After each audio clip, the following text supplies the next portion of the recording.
So dear students, wait is over. अब हम start करने जा रहे हैं अपने सेकंड सेमेस्टर के सेशन को। सेकंड सेमेस्टर के सेशन में हमारे पास एमसीक्यूज़ होंगे। Second semester nursing LUMHS university Jamshoro के पास एमसीक्यूज़ हमारे पास होंगे इस सेशन में। तो इस सेशन में हम सेकंड सेमेस्टर के जितने भी सब्जेक्ट्स हैं उन सब के एमसीक्यूज़ को कवर करेंगे। उससे पहले मैं आपको ये बताता चलूँ कि आप लोग ये हरगिज़ ना सोचें कि ये एमसीक्यूज़ लम्स के नहीं हैं या किसी और तरह से टाइप किए गए हैं। तो और ये भी ना सोचिए कि वो ब्लू टिक वाले एमसीक्यूज़ या जैसे दूसरे जो एमसीक्यूज़ हमने थर्ड सेमेस्टर के और फर्स्ट सेमेस्टर के सोल्व किए थे तो वहाँ पर टाइटल आ रहा था लम्स का, और इसके अलावा दूसरे मतलब एक डॉक्यूमेंट की तरह था जिसमें हम टिक कर रहे थे। ठीक है, जो ऑलरेडी टिक थे तो उनको कर रहे थे ब्लू कलर के जो थे। तो ये भी वही एमसीक्यूज़ है, लेकिन यहाँ उनको टाइप किया गया है। ठीक है, एमसीक्यूज़ वही है, तो इसमें परेशान होने की आपको हरगिज़ नहीं सोचना, इसमें परेशान होने की। तो by the way question number 1 है एनाटॉमी फिजियोलॉजी 2 सेकेंड सेमेस्टर में हमारे पास स्टूडेंट्स। क्वेश्चन हमसे पूछ रहा है कि भाई bone and cartilage is a type of. Question कह रहा है कि बोन और कार्टिलेज किस टाइप के होते हैं। ऑब्वियसली इसका राइट आंसर हमारे पास क्या होना चाहिए, कनेक्टिव टिश्यू। तो इसका राइट आंसर जी स्टूडेंट्स हमारे पास क्या है, कनेक्टिव टिश्यू। बोन और कार्टिलेज जो है ये किसके टाइप्स हैं डियर स्टूडेंट्स, कनेक्टिव टिश्यू के टाइप्स हैं। टिश्यूज आपने पढ़े होंगे ना, कनेक्टिव टिश्यू। ठीक है, इसके अलावा जो कार्डियक टिश्यूज थे, ठीक है, मसल्स थे, तो इपिथेलियल टिश्यूज थे, ठीक है, squamous tissues, cuboidal columnar epithelium. ठीक है, तो ये जो है कनेक्टिव टिश्यू के टाइप्स हैं। क्वेश्चन नंबर 2 है हमारे पास, colour of the skin due to the presence of. आप सबको पता होगा कि भाई कलर का, स्किन का कलर क्यों जो है वो होता है, मौजूद होता है। ये क्वेश्चन कहाँ से आया हुआ है, याद करो, ये क्वेश्चन एनाटॉमी फिजियोलॉजी 1 से आया हुआ है। एनाटॉमी फिजियोलॉजी 1 के एमसीक्यूज हमने कवर किए थे ना, उनमें ये क्वेश्चन था डियर स्टूडेंट्स कि स्किन का कलर किस वजह से होता है। तो वहाँ हमने ये एमसीक्यूज कवर कर लिया था और मैंने एक्सप्लेनेशन भी दी थी कि क्यों होता है। तो इसका राइट आंसर डियर स्टूडेंट्स हमारे पास क्या है, मेलानोसाइट्स। क्या है स्टूडेंट्स, मेलानोसाइट इसका राइट आंसर है। और ये बहुत इंपॉर्टेंट एमसीक्यूज है। मैंने ये भी कहा था कि ये फर्स्ट सेमेस्टर में भी रिपीट होता है, सेकंड सेमेस्टर में भी रिपीट होता है। तो ये एमसीक्यूज सेकंड सेमेस्टर में आपके पास रिपीट हुआ, इससे पहले फर्स्ट सेमेस्टर में भी ये एमसीक्यूज रिपीट हुआ था। तो आप खुद अंदाजा लगा सकते हैं कि ये एमसीक्यूज कितना इम्पोर्टेंट है। तो इसलिए मैं इसको क्या कर रहा हूँ, इस एमसीक्यूज को मैं मार्क कर रहा हूँ। ठीक है डियर स्टूडेंट्स, उसके बाद एमसीक्यूज है हमारे पास स्टूडेंट्स कि anosmia is loss of sense of. ठीक है, क्वेश्चन पूछ रहा है हमसे कि भाई एनोस्मिया किस चीज का, सेंस का, कौन से सेंस का लॉस होता है। सो रिस्पेक्टेड स्टूडेंट्स, इसका राइट आंसर हमारे पास है anosmia is the loss of the sense of Sumel. ठीक है, किसका है, सुमेल का है। अच्छा, सुमेल के लिए हमने जो नर्व्स पढ़े हैं आप लोगों ने, तो वो कौन सा नर्व होता है जो टेस्ट ऑफ सुमेल के लिए होता है, तो स्टूडेंट्स वो ओल्फैक्टरी नर्व होता है। और ये एमसीक्यूज भी एनाटॉमी फिजियोलॉजी में रिपीट होता है। इसके अलावा कम्युनिटी हेल्थ नर्सिंग में भी ये होता है रिपीट, नहीं सॉरी, कम्युनिटी हेल्थ नर्सिंग में नहीं, हेल्थ असेसमेंट में रिपीट होता है। ठीक है, हेल्थ असेसमेंट 1, हेल्थ असेसमेंट 2 में कि भाई सुमेल के लिए कौन सा नर्व होता है जो ओल्फैक्टरी नर्व होता है। ठीक है, उसके बाद एमसीक्यूज है स्टूडेंट्स हमारे पास, the maximum volume of air which can be moved into and out of the lungs is known as। ठीक है, आप लोगों ने कैपेसिटीज पढ़ी होंगे, वॉल्यूम्स पढ़े होंगे। ठीक है, lung capacities and lung volumes. तो ये पूछना चाह रहा है हमसे कि भाई total amount of the air जब इन होता है लंग्स में से और जब लंग्स में से वो आउट होता है टोटल वॉल्यूम, उसको क्या कहते हैं, तो उसको कहते हैं dear students total lung capacity. ठीक है, ये बहुत इंपॉर्टेंट एमसीक्यूज है, इसे आप मार्क कर ले, याद कर ले। उसके बाद एमसीक्यूज है स्टूडेंट्स हमारे पास, regarding eyes sensory receptors for vision are. ठीक है, देखो कौन से रिसेप्टर्स पूछ रहा है कि विजन के लिए होते हैं। जिस तरह इन्होंने नर्व का पूछा था, इसी तरह ये रिसेप्टर्स का पूछ रहा है कि वो कौन से रिसेप्टर्स होते हैं। तो dear students rods and cones receptors होते हैं। कौन से, रोड्स एंड कौन रिसेप्टर्स मौजूद होते हैं, ये कहाँ पर मौजूद होते हैं, ये हमारे रेटिना में मौजूद होते हैं, आँख में मौजूद होते हैं। कौन? और रोड रिसेप्टर्स, जो क्या करते हैं, विजन में काम करते हैं, किसी भी इमेज को देखने में काम आते हैं कि ये किस टाइप का है, ये क्या चीज़ है। अच्छा, उसके बाद स्टूडेंट्स एमसीक्यूज है हमारे पास the basic structure and function unit of nervous system. ये बहुत इंपॉर्टेंट एमसीक्यूज है, ये बार बार रिपीट होने वाला एमसीक्यूज है, इसे बहुत ध्यान से देखें। ये एमसीक्यूज एनाटॉमी फिजियोलॉजी 1 में भी रिपीट होता है, एनाटॉमी फिजियोलॉजी 2 में भी रिपीट होता है। The basic structure and functional unit of the nervous system क्या होता है? ऑब्वियसली इसका राइट आंसर हमारे पास क्या है, सबको पता होगा कि इसका राइट आंसर हमारे पास है न्यूरॉन्स। ठीक है डियर स्टूडेंट्स, न्यूरॉन जो है फंक्शनल यूनिट होता है किसका? नर्वस सिस्टम का। इसी तरह आपसे एमसीक्यूज पूछा जा सकता है कि भाई किडनी का फंक्शनल यूनिट क्या होता है। सो डियर स्टूडेंट्स, किडनी का फंक्शनल यूनिट होता है नेफ्रॉन। क्या होता है students? Nephron is the functional unit of the kidney. अच्छा, उसके बाद एमसीक्यूज हमसे पूछ रहा है कि भाई all of the following are the functions of oxytocin except. ये पूछ रहा है कि भाई ऑक्सीटोसिन के फंक्शंस कौन से हैं, नीचे दिए गए सब लेकिन एक के अलावा। ऑक्सीटोसिन डियर स्टूडेंट्स वो हार्मोन होता है जिसको लव हार्मोन भी कहते हैं। क्या कहते हैं डियर स्टूडेंट्स? ऑक्सीटोसिन को दी लव हार्मोन। ऑक्सीटोसिन कहाँ से रिलीज होता है डियर स्टूडेंट्स? ये पिट्यूटरी ग्लैंड से रिलीज होता है। तो एंटीरियर या पोस्टीरियर, ये अब मुझे आप बताएंगे कि एंटीरियर से होता है या पोस्टीरियर से होता है। ठीक है, तो कह रहा है कि ऑक्सीटोसिन का काम क्या होता है? ऑक्सीटोसिन लव हार्मोन है, तो इसका काम क्या होना चाहिए?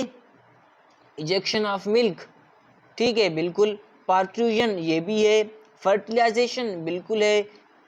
फॉर्मेशन ऑफ मिल्क नहीं, फॉर्मेशन ऑफ मिल्क नहीं है, तो फॉर्मेशन ऑफ मिल्क इसका राइट आंसर है। और आपको ये भी बताता चलूं कि फॉर्मेशन ऑफ मिल्क कौन कराता है, तो डियर स्टूडेंट्स मिल्क की फॉर्मेशन प्रोलैक्टिन कराता है। ठीक है, ये एमसीक्यूज आया था हमारे पेपर में कि भाई मिल्क की फॉर्मेशन कौन कराता है, वो प्रोलैक्टिन हार्मोन होता है। ठीक है डियर स्टूडेंट्स, और सॉरी तो से ये एमसीक्यूज ऊपर हमारे पेपर में रिपीट हुआ था, the basic structure and function of the nervous system. ठीक है, उसके बाद स्टूडेंट्स एमसीक्यूज है हमारे पास एनाटॉमी फिजियोलॉजी में से क्वेश्चन हमने ऊपर छोड़ दिया था, तो वो है हमारे पास student identifying a histological action है। ये बहुत इंपॉर्टेंट एमसीक्यूज है, एनाटॉमी फिजियोलॉजी 2 में से ये एमसीक्यूज आया है। लम्स में ये एमसीक्यूज AP 1 में भी आया था, AP 2 में भी आया है। ये बहुत इंपॉर्टेंट एमसीक्यूज है, इसको पढ़ने से पहले ही टिक कर लेते हैं हम। ठीक है, ये पेपर में आएगा आपके। क्वेश्चन क्या है? A student identifying a histological section under microscope. Histological से आप समझ गए होंगे किस चीज की बात हो रही है। The tissue was multi layered. Tissue क्या था डियर स्टूडेंट्स? मल्टी लेयर्ड था, यूनिलेयर्ड नहीं था। ठीक है, the upper most layer is squamous in shape, लेकिन उसका अपर मोस्ट लेयर वो जो था वो स्क्वेमस था। What type of epithelium it is? Scenario आपको समझ में आ गया। एक स्टूडेंट हिस्टोलॉजिकल सेक्शन कर रहा है, ठीक है, अंडर द माइक्रोस्कोप, और वहां उसने एक टिश्यू देखा जो मल्टी लेयर्ड था, लेकिन वो उसका टॉप जो था वो स्क्वेमस इपिथेलियम था। ठीक है, नीचे वालों को आप छोड़ दें, नीचे वो क्यूबाइडल था, कॉलमनर था, स्क्वेमस था, कौन सा था, लेकिन ऊपर जो था वो स्क्वेमस था। ठीक है, ऊपर वाला जो लेयर था वो स्क्वेमस था। ठीक है डियर स्टूडेंट्स, अगर आप नाराज ना हो तो मैं एक्सप्लेनेशन कर दूं इसकी, नहीं टाइम वेस्ट हो जाएगा। चलो एमसीक्यूज हैं, उसके लिए हम जो है फिर जब हम पढ़ेंगे उन एनाटॉमी फिजियोलॉजी 2 के स्लाइड्स को, फिर उसमें हम एक्सप्लेन करेंगे कि भाई किस तरह से होता है। तो डियर स्टूडेंट्स, इसका राइट आंसर हमारे पास क्या है कि भाई स्ट्रेटिफाइड स्क्वेमस इपिथेलियम। क्या है इसका right answer dear students? Stratified squamous epithelium इसका राइट आंसर है। ठीक है, स्क्वेमस स्ट्रेटिफाइड स्क्वेमस इपिथेलियम। क्यों स्ट्रेटिफाइड? क्योंकि ये मल्टी लेयर्ड है। ठीक है, यूनिलेयर्ड नहीं है, मल्टी लेयर्ड है, ऊपर में स्क्वेमस आ रहा है लास्ट में, तो इसलिए ये स्क्वेमस इपिथेलियम आएगा। सॉरी टू से स्टूडेंट्स, अगर यहाँ पर हमसे मतलब टिश्यूज की बात करें तो अगर यहाँ पर स्क्वेमस इपिथेलियम नहीं होता और स्क्वेमस जो है वो बिल्कुल बेसमेंट मेम्ब्रेन पे होता और उसके ऊपर जो है वो क्यूबाइडल होता, ठीक है, और ऊपर टॉप मोस्ट में जो है वो कॉलमनर होता। कॉलमनर का शेप आप लोगों को पता होगा, ठीक है, कि वो क्यूब लाइक होता है, बिल्कुल गोल होता है ऊपर यूं करके। तो अगर कॉलमनर होता तो हम यहाँ पर कहते हैं कि भाई स्ट्रेटिफाइड कॉलमनर इपिथेलियम। क्यों कॉलमनर? क्योंकि टॉप पर कौन सा कॉलमनर आ रहा था, यहाँ पर टॉप पर स्क्वेमस आ रहा है, so that's why it's called stratified squamous epithelium. Have you got it respected students? Good. उसके बाद एमसीक्यूज है स्टूडेंट्स हमारे पास, common iliac artery supply the, ये भी रिपीटेड एमसीक्यूज हमारे पास भी आया था और आप लोगों के पास भी आया खुशकिस्मती से, ठीक है। कह रहा है कि भाई common iliac artery supply the कहाँ होता है, ये एब्डोमेन को। कहाँ होता है dear students? Common iliac artery supply to the abdomen. Have you got it respected students? ये एमसीक्यूज भी इंपॉर्टेंट है, इसे देख लें।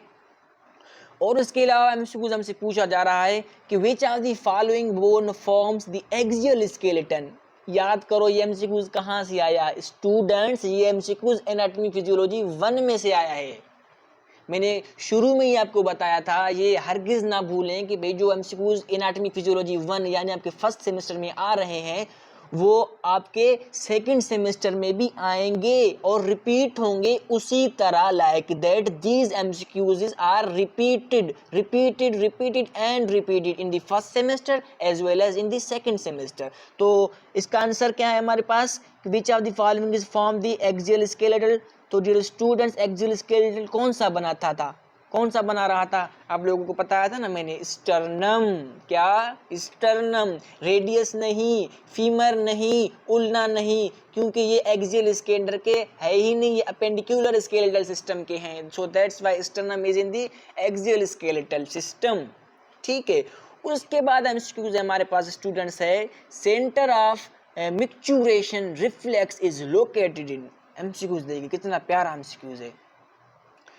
तो पूछ रहा है कि भाई centre of micturition reflexes, micturition जो रिफ्लेक्सेस आती हैं उसका सेंटर कहाँ पर मौजूद होता है? ब्रेन में तो मौजूद होता है, लेकिन ब्रेन के कौन से पोर्शन में? ब्रेन स्टीम में। किसमें डियर स्टूडेंट्स? ब्रेन स्टीम में मौजूद होता है, ठीक है रिस्पेक्टेड स्टूडेंट्स। ब्रेन स्टीम में आप लोगों ने पढ़ा होगा कि ब्रेन स्टीम क्या होता है, किस चीज का बना होता है, ठीक है। अगर आप लोगों ने नहीं पढ़ा तो जब हम एनाटॉमी फिजियोलॉजी कंटिन्यू करेंगे एनाटॉमी फिजियोलॉजी 2 को, तो उसमें हम पढ़ लेंगे इसको। उसके बाद एमसीक्यूज हमसे पूछा जा रहा है कि a girl move the upper limb in all directions during exercise. ये एमसीक्यूज भी रिपीटेड है, देख लीजिए इसको, मैं इसको पहले टिक कर लेता हूँ क्योंकि ये आएगा आपके पास, ठीक है। A girl move the upper limb in all directions during exercise. एक लड़की है वो क्या कर रहा है, अपने जो अपर लिम्स होते हैं उनको डायरेक्शन में कौन से में ड्यूरिंग घुमा रहा है, लिम्ब इन ऑल डायरेक्शंस में घुमा रहा है एक्सरसाइज के दौरान। What type of movement the perform she perform, वो कौन सा मूवमेंट कर रहा है? तो डियर स्टूडेंट्स ऑब्वियसली सरकमडक्शन। क्या कर रहा है वो, क्या कर रही है? सरकमडक्शन। एडक्शन क्यों नहीं कर रहा? अच्छा, एडक्शन, एबडक्शन, सरकमडक्शन, फ्लेक्सेशन, एक्सटेंशन, ये आप लोगों को बताता चलूं डियर स्टूडेंट्स, ये आपके पेपर की थ्योरी में क्वेश्चंस आ सकते हैं क्योंकि 2022 के पेपर में ये रिपीट हुए थे क्वेश्चन। सरकमडक्शन तो नहीं था उनमें, adduction, abduction, flexion and extension. Students adduction का मतलब होता है कोई भी चीज जो है वो एड करना, ठीक है, एड करना, लेकिन एड किस में करना? Towards the mid line. Mid line आप लोगों ने पढ़ा होगा, सजाइडल प्लेन जो होता है मिड लाइन, यानी अपने हाथों को खींचना अपने पैरों की तरफ, उसको मिड लाइन की तरफ लेकर आना, इसको हम कहते हैं एडक्शन, ठीक है। एमसीक्यूज हो गया सॉल्व एक और। उसके अलावा एक और एमसीक्यू बताता चलूं आपको कि दूसरा जो है एबडक्शन। एबडक्शन का मतलब होता है अवे फ्रॉम, यानी अपने हाथ को मिड लाइन से दूर ले जाना, अपने पैर को मिड लाइन से दूर ले जाना, उसको कहते हैं एबडक्शन। उसके अलावा फ्लेक्सेशन का मतलब क्या होता है? फ्लेक्सेशन हमारे हिंज जॉइंट में होता है, ठीक है, हिंज जॉइंट एल्बो जो होता है उसमें होता है। फ्लेक्सेशन कैसे होगा? जब अपने आप हाथ को फ्रंट जो फोर आर्म होगा, हाथ को आप फ्लेक्स करेंगे टूवर्ड्स द शोल्डर लेके आएंगे, उसको हम फ्लेक्सेशन कहेंगे। और उसको एक्सटेंशन एक्सटेंशन कब कहेंगे? जो आपका फ्लेक्स्ड आर्म होगा, आगे वाला हाथ जो है शोल्डर की तरफ फोल्ड होगा और उसको हम रिलैक्स छोड़ देंगे, उसको हम कहेंगे एक्सटेंशन। हो गए ना एक क्वेश्चन में आपके 5 एमसीक्यू सोल्व। देखो कितना बढ़िया ट्रिक था, ठीक है जी स्टूडेंट्स। अच्छा उसके बाद एमसीक्यूज है हमारे पास। अच्छा अगर आप चाहते हैं कि एमसीक्यूज के दौरान एक्सप्लेनेशन ना की जाए तो आप कमेंट कर सकते हैं, इसमें कोई हर्ज नहीं है। आप कमेंट करके बोल दें कि सर आप एमसीक्यूज के दौरान आप किसी चीज़ की एक्सप्लेनेशन ना दें, आप जस्ट एमसीक्यूज रीड करते जाएं, तो मैं आपको एमसीक्यूज रटाऊंगा, ठीक है। आपको फिर मैं कॉन्सेप्ट नहीं दूंगा, मैं आपको जस्ट एमसीक्यूज रटाऊंगा और आपके पेपर निकल जाएंगे। लेकिन ये है कि आप बाद में भूल जाएंगे, और मैं अगर एक्सप्लेनेशन दूंगा आप उन्हें अडॉप्ट करेंगे और वो आप चीज़ें नहीं भूलेंगे, ठीक है डियर स्टूडेंट्स। अगर किसी को एतराज हो तो वो कमेंट्स कर सकता है, ठीक है, बोथ ही एंड शी। अच्छा उसके बाद एमसीक्यूज हमारे पास एड्रिनल मेड्यूला सीक्रेट्स है। देखिए कितने प्यारे प्यारे एमसीक्यूज हैं, ये भी रिपीटेड एमसीक्यूज है। टिक करूं इसको? चलिए आप लोगों के लिए टिक कर लेता हूं इसको। अच्छा पूछ रहा है कि adrenal medulla secrets, adrenal medulla क्या सीक्रेट करता है डियर स्टूडेंट्स? एड्रिनल मेडुला कहाँ से आया, पहले आपको तो मैं ये बताऊं। एड्रिनल मेडुला डियर स्टूडेंट्स आपके किडनी में से निकल आया है। कहाँ से? किडनी में से, ठीक है। किडनी के ऊपर जो एक टिप पर कोई चीज मौजूद होता है, किडनी के टिप पर, ठीक है, वहां से निकल आया है। उसके टिप पर जो मौजूद होता है जो चीज, उसके दो पोर्शंस होते हैं, मेड्यूला, ठीक है डियर स्टूडेंट्स, जो अंदर वाला लेयर होता है। तो ये पूछ रहा है कि उस अंदर वाले लेयर एड्रिनल मेड्यूला से क्या चीज सीक्रेट होता है, क्या चीज रिलीज होता है, ठीक है डियर स्टूडेंट्स। और उसका बाहर वाला पोर्शन होता है कॉर्टेक्स, लेकिन ये कॉर्टेक्स से नहीं पूछ रहा, ये पूछ रहा है एड्रिनल मेड्यूला से। तो एड्रिनल मेड्यूला से क्या रिलीज होगा? Adrenaline and noradrenaline. क्या dear students? Adrenaline and noradrenaline, या इसको हम ये भी कह सकते हैं एपिनेफ्रीन एंड नोर एपिनेफ्रीन, ठीक है डियर स्टूडेंट्स। और फर्दर अगर एड्रिनलिन और एपिनेफ्रीन और एपिनेफ्रीन आपको तब मजे देंगे जब आप फार्माकोलॉजी पढ़ेंगे, ठीक है, फार्मा 2 पढ़ेंगे ना, तब आप देखेंगे फार्माकोलॉजी के तब लेक्चर्स जो है मेरे रेनिन एंजियोटेंसिन के ऊपर, जो या फिर ऐसे ड्रग्स हैं जो कार्टिकोस्टेरॉइड्स हैं, ठीक है, वहाँ पर मैंने बहुत बेहतरीन करके इनके एग्जांपल्स दिए हैं, उनको एक्सप्लेन भी किया है बाकायदा, एड्रिनलिन और एड्रिनलिन को कि क्या वहाँ से रिलीज होता है मेडुला से, और कॉर्टेक्स से कौन कौन से चीज़ें रिलीज होते हैं, ठीक है। इसी तरह दूसरा एमसीक्यू स्टूडेंट्स हमारे पास है कि short bone are present in which part of the human body. Short bones कहाँ पर कह रहा है कि मौजूद होते हैं, छोटे छोटे जो बोन होते हैं, वो आप सबको पता होगा कि बहुत इजी एमसीक्यू है। कहाँ पर मौजूद होते हैं? हमारे पाम एंड दी सोल्स में मौजूद होते हैं, ठीक है स्टूडेंट्स, पाम एंड सोल्स में मौजूद होते हैं। अच्छा एमसीक्यू उसके बाद स्टूडेंट्स हमारे से पूछा जा रहा है कि भाई the hormone which promotes tissue growth and regulate metabolism is, have you got it?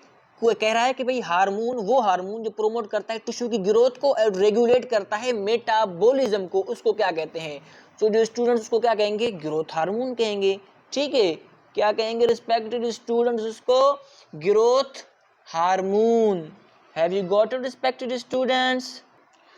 Answer तो आपको पता लग गया। अगर आप चाहो तो मैं आपको ये भी कह सकता हूँ कि भाई ग्रोथ हार्मोन कहाँ से आया। So dear students, growth hormone कहाँ से प्रोड्यूस होता है? पिट्यूटरी ग्लैंड से। पिट्यूटरी ग्लैंड के दो पार्ट्स होते हैं, anterior pituitary gland and the posterior pituitary gland, ठीक है डियर स्टूडेंट्स।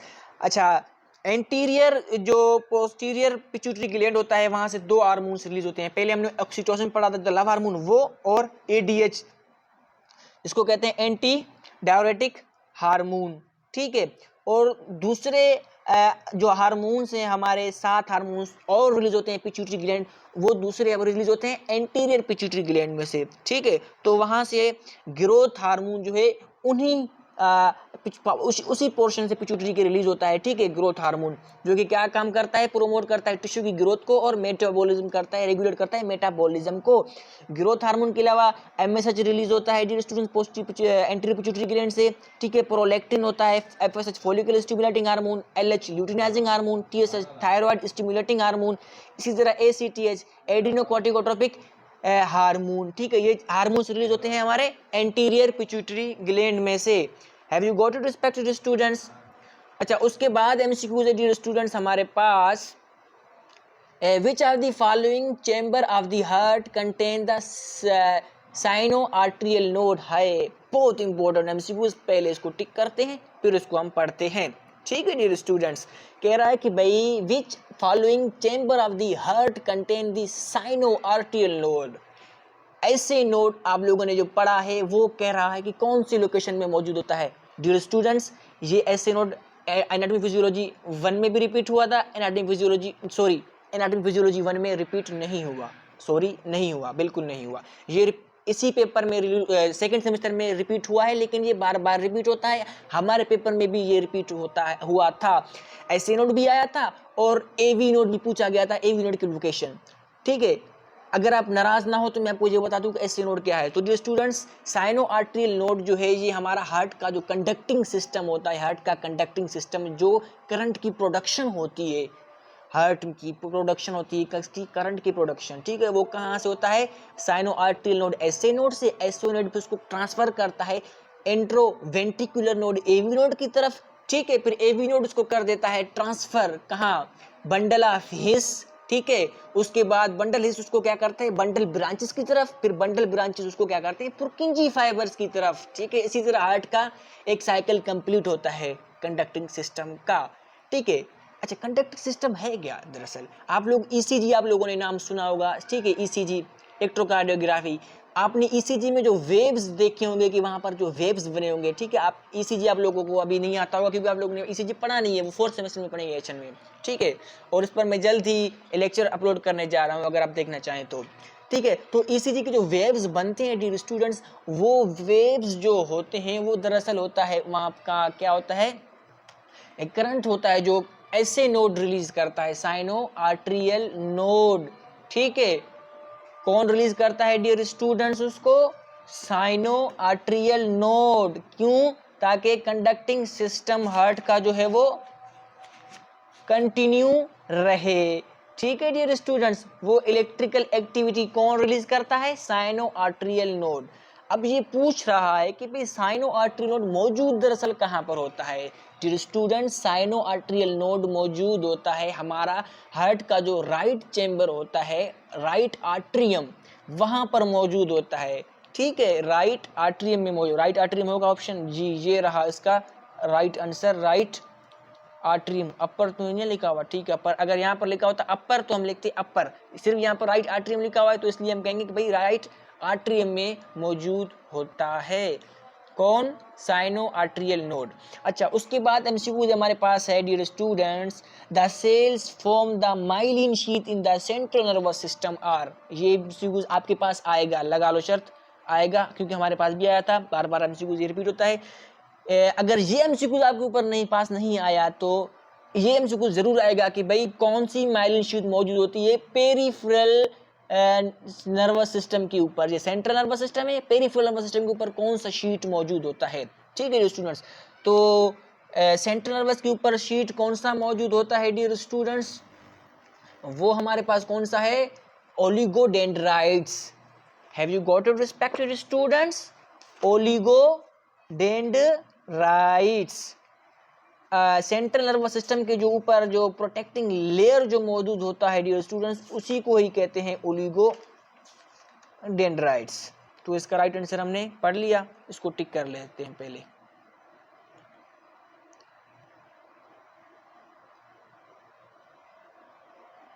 क्या है राइट आंसर डियर स्टूडेंट्स, ओलिगोडेंड्राइट्स। ठीक है, इसी तरह शेवान सेल्स और सैटेलाइट सेल्स होते हैं, ये भी प्रोटेक्टिंग लेयर्स होते हैं। कहाँ होते हैं शेवान सेल्स और दी सैटेलाइट सेल्स, वो हमारे पेरिफेरल नर्वस सिस्टम में मौजूद होते हैं। ठीक है डियर स्टूडेंट, अगर एमसीक्यू हमसे पूछे ना कि भाई पेरिफेरल नर्वस सिस्टम की जो माइलिन शीट होती है ऊपर जो कवरिंग होती है उसका नाम क्या है, तो वो होते हैं हमारे पास डियर स्टूडेंट्स शेवान सेल्स। अच्छा, क्वेश्चन एक रिपीट होता है कि भाई write down the protecting cells of the nervous system not central and peripheral, पूछता है कि नर्वस सिस्टम के आप नाम लिखें उनके।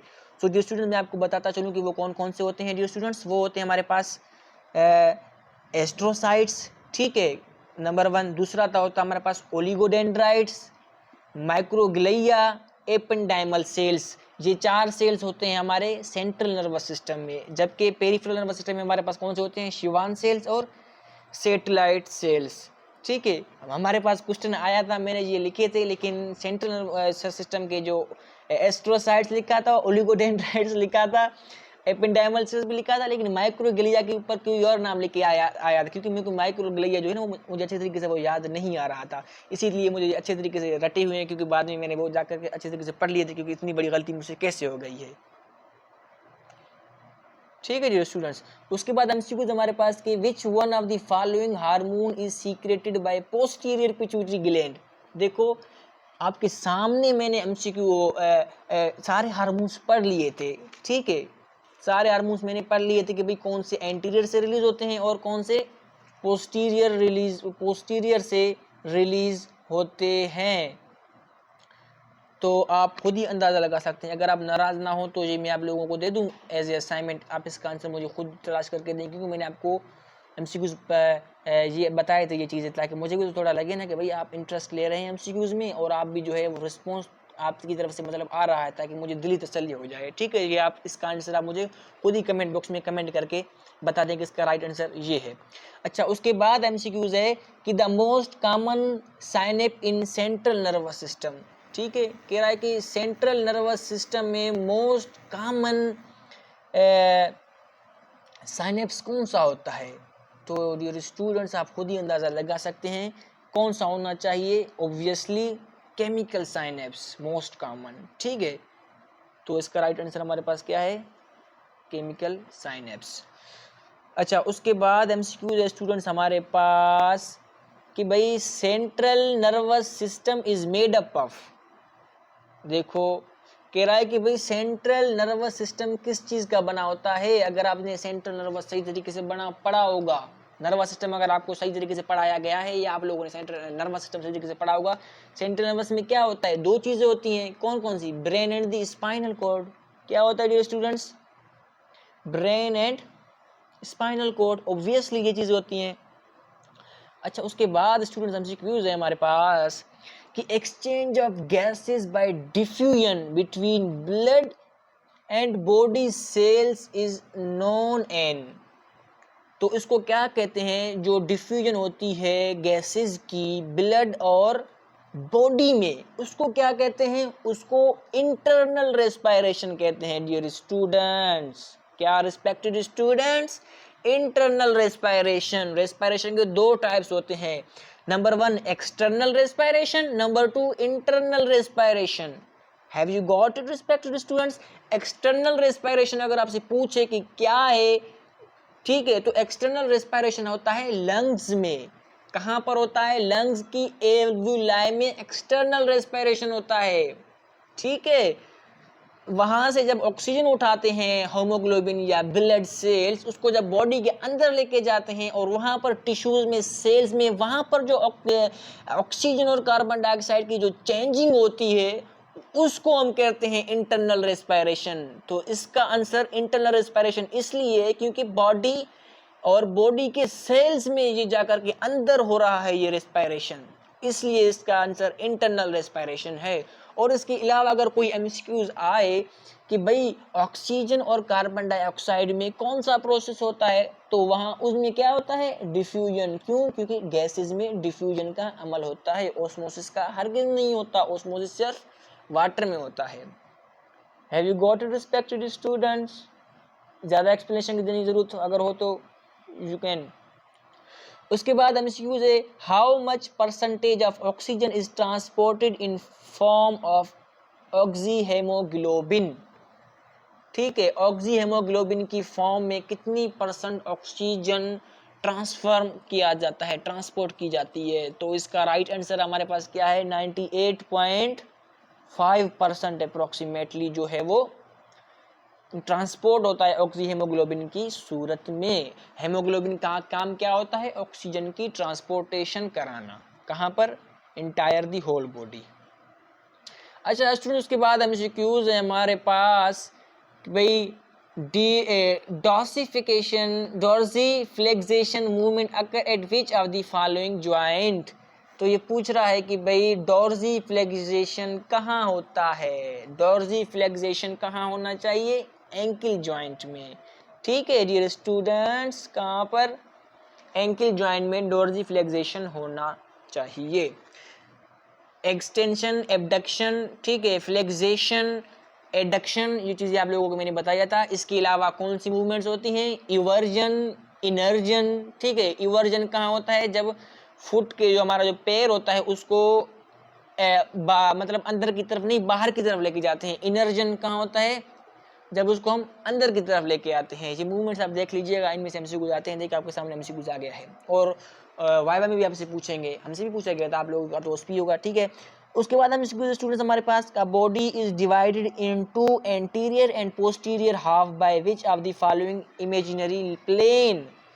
कह रहा है कि बॉडी को अगर दो हाफ में तकसीम किया जाए, लेकिन दो हमें कैसे, आगे में पीछे में, एंटीरियर एंड पोस्टीरियर, तो उसके लिए राइट आंसर हमारा क्या होना चाहिए, उसको कौन सा प्लेन कट करता है, उसको कोरोनल इमेजिनरी प्लेन कट करता है। ठीक है dear students, coronal imaginary plane. ठीक है डियर स्टूडेंट्स। अच्छा, उसके बाद एमसीक्यूज अगर हम देखें तो स्टूडेंट्स हमारे पास एमसीक्यूज है, which are the following bones united by the sutures. Sutures मौजूद होते हैं आपकी स्कल में, तो सुचर्स में से पूछ रहा है कि कौन से बोन्स जो है वो यूनाइट होते हैं, कौन से स्कल बोन है। मैंने तो आंसर ही बता दिया आप लोगों को यार। ठीक है, इसका आंसर क्या है, स्कल बोन। अच्छा, उसके बाद एमसीक्यूज है हमारे पास, रेनिन इज सीक्रेटेड बाय, बहुत इंपॉर्टेंट एमसीक्यूज है, फर्स्ट सेमेस्टर में भी आया था, ये सेकंड सेमेस्टर में आया था। ये एमसीक्यू सेकंड सेमेस्टर का है, लेकिन ये सॉरी टू से ये ना करके ये एमसीक्यू फर्स्ट सेमेस्टर वालों से पूछा जाता है कि रेनिन कहाँ से प्रोड्यूस होता है। तो जो स्टूडेंट्स, रेनिन प्रोड्यूस होता है कहाँ से, अपना जो किडनी होता है वहाँ से, लेकिन किडनी के कहाँ से, नेफ्रॉन, नेफ्रॉन के कहाँ से, जंक्स्टा ग्लोमेरुलर सेल से। कहाँ से, जंक्स्टा ग्लोमेरुलर सेल से। ठीक है, जंक्स्टा ग्लोमेरुलर सेल्स कहाँ होता है, ये जो आप लोगों का नेफ्रॉन होता है वहाँ पर जो बोमिन कैप्सूल होता है वहाँ पर जंक्स्टा ग्लोमेरुलर सेल्स होते हैं, जो जहाँ पर फिल्ट्रेशन होती है ब्लड की और वाटर की, यानी वाटर की फिल्ट्रेशन होती है, यूरिन की, जो वहाँ पर ये चीज़ रेनिन प्रोड्यूस होता है। अच्छा, रेनिन होता क्यों है प्रोड्यूस, ये जो मज़े की बात है ना, टाइम देखूं उस हिसाब से भी मैं इसकी एक्सप्लेनेशन दूंगा, नहीं तो आगे चलूंगा। टाइम बहुत हो गया, जो स्टूडेंट्स तकरीबन 32 मिनट्स हो गए हैं। चलो दे देता हूँ उसको। रेनिन प्रोड्यूस होता है इस वजह से, जब आपका ब्लड प्रेशर लो हो रहा होता है तो रेनिन जल्दी उस वक्त प्रोड्यूस होता है।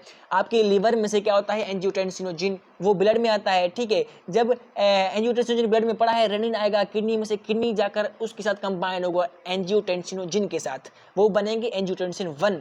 फिर एंजियोटेंसिन 1 जाकर के लीवर अपने लंग्स में जाएगा, वहां पर होते हैं converting enzymes, angiotensin converting enzymes ECO, वो उसको कन्वर्ट कर देते हैं एंजियोटेंसिन 2 में। फिर एंजियोटेंसिन 2 दोबारा आपकी किडनी में आता है। ठीक है, वहां पर आकर क्या करता है, जो आपका मेडुला होता है उसको क्या करता है, उसको स्टिमुलेट करता है और वो रिलीज करता है क्या, वो एल्डोस्टेरोन रिलीज करता है। जब एल्डोस्टेरोन रिलीज होता है तो फिर वो जाता है नेफ्रॉन के पास किडनी में, और फिर वो वहां से वाटर की रेटिनेशन कराती है।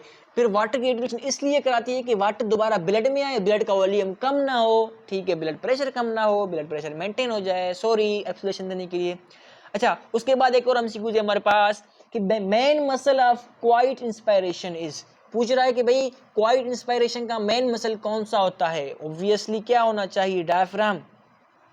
अच्छा, डायफ्राम के ऊपर भी हम चलेंगे, तो इसका राइट आंसर क्या है, मेन मसल डायफ्राम होता है भाई। अगर डायफ्राम ना हो तो हम एक्सपायरेशन भी ना कर पाए, इंस्पायरेशन भी ना कर पाए, डायफ्राम की वजह से ही ये चीजें होती हैं। उसके बाद हम इसकी यूज है Sukra flat is secreted by, क्या पूछ रहा है इसने, Sukra surfactant, surfactant is secreted by which hypersensitivity, which type of pneumocystis। तो ये कौन से टाइप 2 pneumocystis में से रिलीज होता है। टाइम कुछ ज्यादा ही हो गया स्टूडेंट शायद। उसके बाद एमसीक्यू हमारे पास, shoulder joint is a type of, shoulder joint किस चीज का होता है, साइनोवियल का होता है। ठीक है, किस चीज का होता है, साइनोवियल जॉइंट। ठीक है जी स्टूडेंट्स, अब हम घुमाते रहेंगे क्योंकि टाइम ज़्यादा हो गया। आप भी मेरे ख्याल में कुछ स्टूडेंट्स आप लोगों में से भी बोर हो रहे होंगे।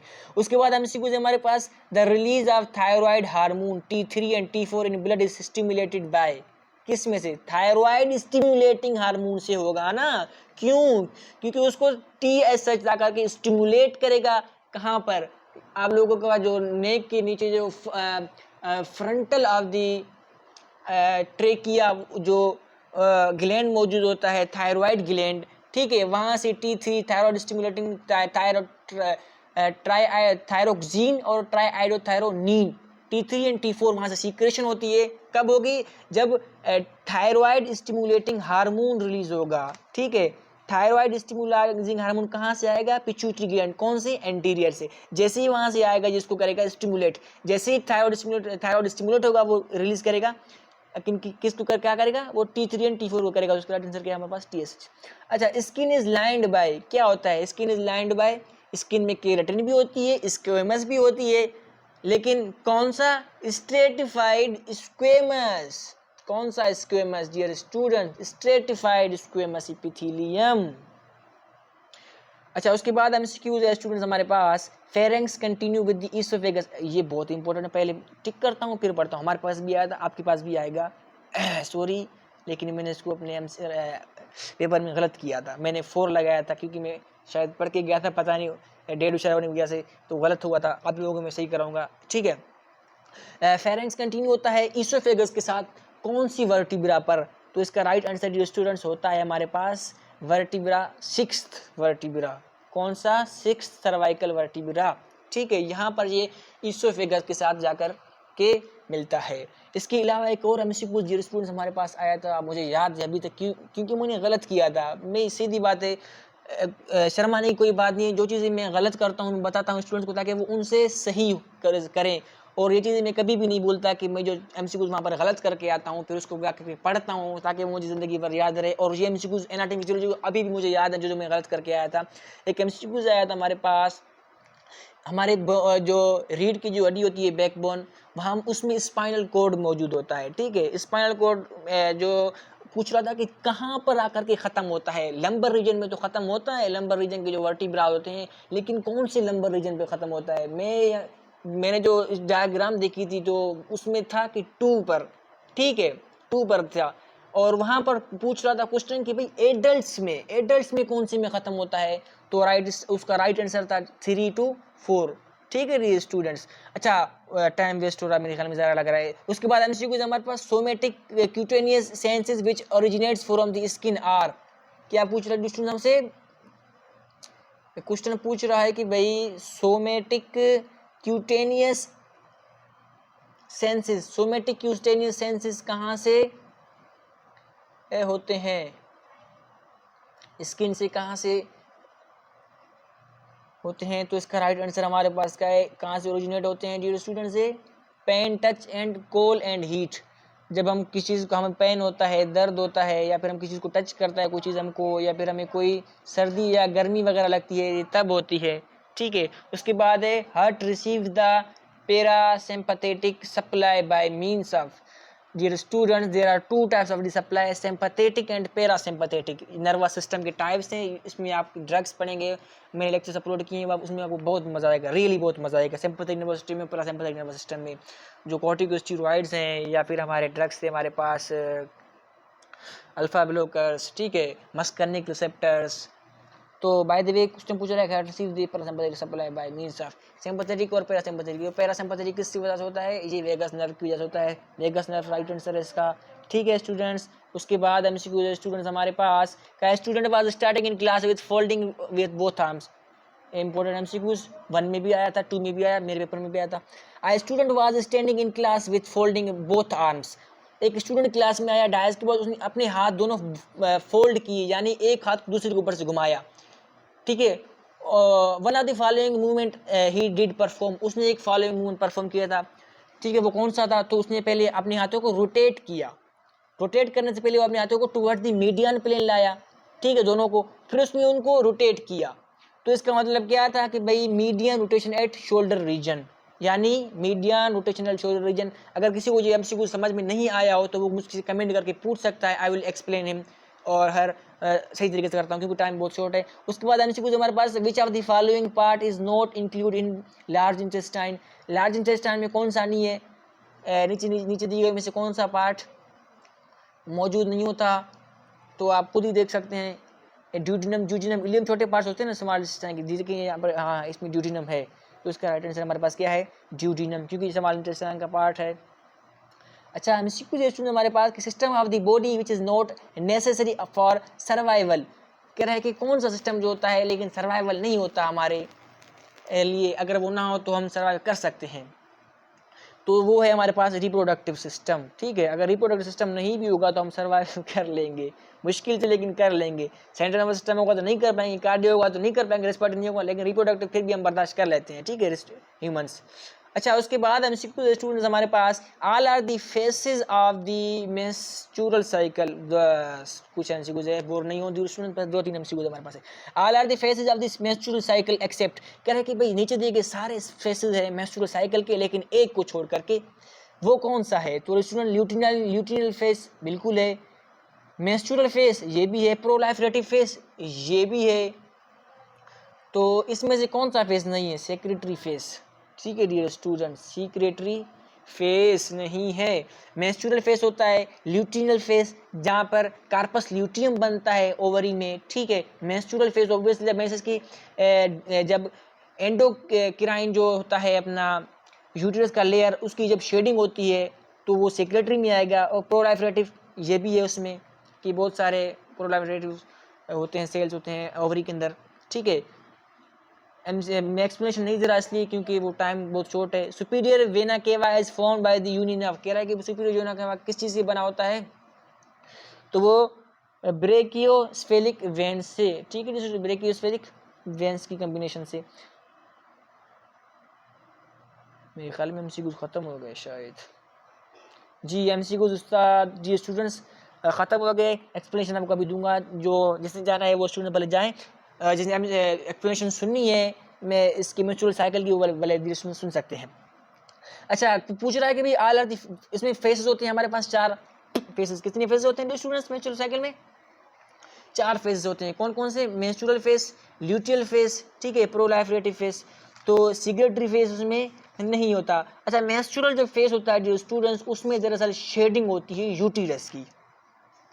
किस चीज़ की जो स्टूडेंट्स? यूटिरस। यूटिरस की 3 लेयर्स होते हैं। ठीक है, मायोमेट्रियम, एंडोमेट्रियम, पेरीमेट्रियम। ठीक है, एंडोमेट्रियम जो लेयर होती है वो बिल्कुल अपने आप को प्रिपेयर करता है प्रेगनेंसी के लिए, बच्चे को, फीटस को जो है वो न्यूट्रिशन प्रोवाइड करने के लिए। जब ओव्यूलेशन होता है 14th डे में, ओवरी से ओव्यूल निकलता है, वो आता है अपने फॉलोपियन ट्यूब में फर्टिलाइजेशन के लिए, वहाँ पर वो मौजूद होता है। अगर 48 घंटे के अंदर अंदर उसको जाकर के स्पर्म हिट करता है तो डियर स्टूडेंट्स वहाँ पर फर्टिलाइजेशन होती है। अगर नहीं होता फिर 48 घंटे बाद, यानी 2 दिन बाद, फिर वहाँ पर जो ओवम पड़ा था वो उसे फेगोसाइट कर देते हैं, फेगोसाइटिक सेल्स। ठीक है, मोनोसाइट उसको फेगोसाइट करके खत्म कर देते हैं, इनगुल्फ कर देते हैं। तो ये था हमारे पास एनाटॉमी फिजियोलॉजी के एमसीक्यूज। अगर आपको एक्सप्लेनेशन भी अच्छी समझ में आई हो, एमसीक्यूज भी आपको समझ में आए हो, तो काइंडली मिस्टर सनाउल्लाह लेक्चर्स को सब्सक्राइब करना ना भूलिए, लाइक एंड शेयर भी ज़रूर कीजिए। जो स्टूडेंट्स, मैं आपको बिल्कुल अभी ट्रूली कह सकता हूँ, जिन स्टूडेंट्स ने इनको एक्सप्लेनेशन के साथ जो सुना है या सुने हैं, तो डियर स्टूडेंट्स वो ये एमसीक्यूज कभी भी नहीं भूलेंगे। ठीक है डियर स्टूडेंट्स, तो इस जानने से पहले चैनल को सब्सक्राइब ज़रूर कीजिएगा, लाइक एंड अपने दोस्तों के साथ शेयर भी ज़रूर करिएगा। ठीक है डियर स्टूडेंट्स, इसके बाद हम अपलोड करेंगे अपने दूसरे सब्जेक्ट को, देखते हैं फिर वो दूसरा सब्जेक्ट कौन सा होता है।